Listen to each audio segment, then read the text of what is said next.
Bonjour ou bonsoir chers auditeurs et chères auditrices de notre web radio R212, notre auteur Abdelghany El Arras, en sa qualité de chroniqueur invité, partage son avis et sa réflexion avec vous dans cet article intitulé Le Maroc, au rendez-vous du développement humain. Le voici en podcast pour vous. Abdelghany El Arras ouvre sa réflexion par une annonce porteuse d'espoir et de fierté nationale de la manière suivante. Le Maroc vient de franchir un seuil symbolique et porteur d'espoir. Pour la première fois, notre pays entre dans le cercle des nations à développement humain élevé, selon le rapport 2025 du Programme des Nations Unies pour le développement. Ce n'est pas un simple chiffre, c'est une reconnaissance internationale d'une dynamique nationale, d'un effort collectif, d'une vision de long terme portée avec constance.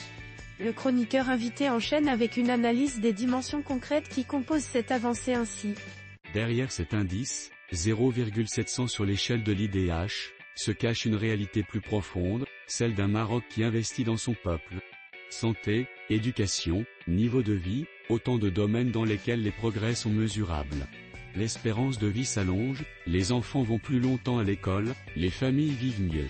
Le capital humain n'est plus un slogan, il devient une priorité tangible, traduite en politique publique concrète. Il met ensuite en lumière les réformes stratégiques menées depuis plusieurs années, tout en rappelant que ce progrès n'est qu'une étape en ces mots. Il faut saluer la constance des réformes engagées sous la conduite de Sa Majesté le roi Mohamed VI, qui ont permis de bâtir des fondations plus solides pour une croissance inclusive. Mais cet accomplissement n'est pas une fin en soi. C'est un jalon, une étape, une invitation à aller plus loin.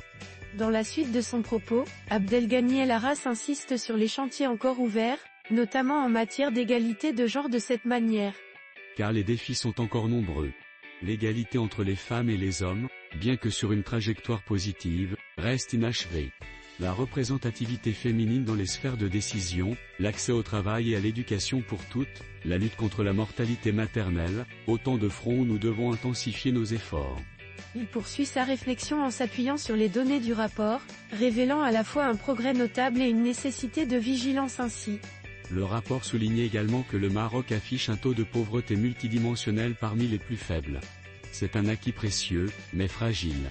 Il nous oblige à rester vigilants, à continuer d'agir au plus près des réalités sociales, et à ne laisser personne de côté.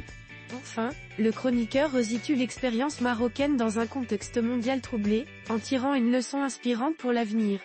À l'échelle mondiale, le rapport tire la sonnette d'alarme, les crises récentes ont ralenti le développement humain, et l'avenir n'est plus garanti.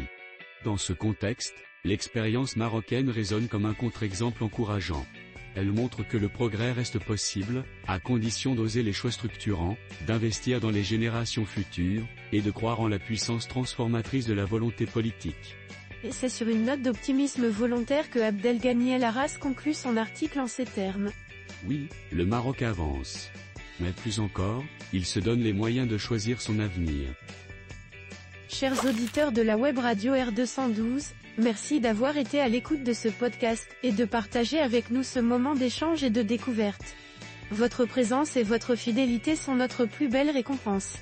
On se dit à très bientôt, si vous le voulez bien. Avec toute notre gratitude, l'équipe de R212,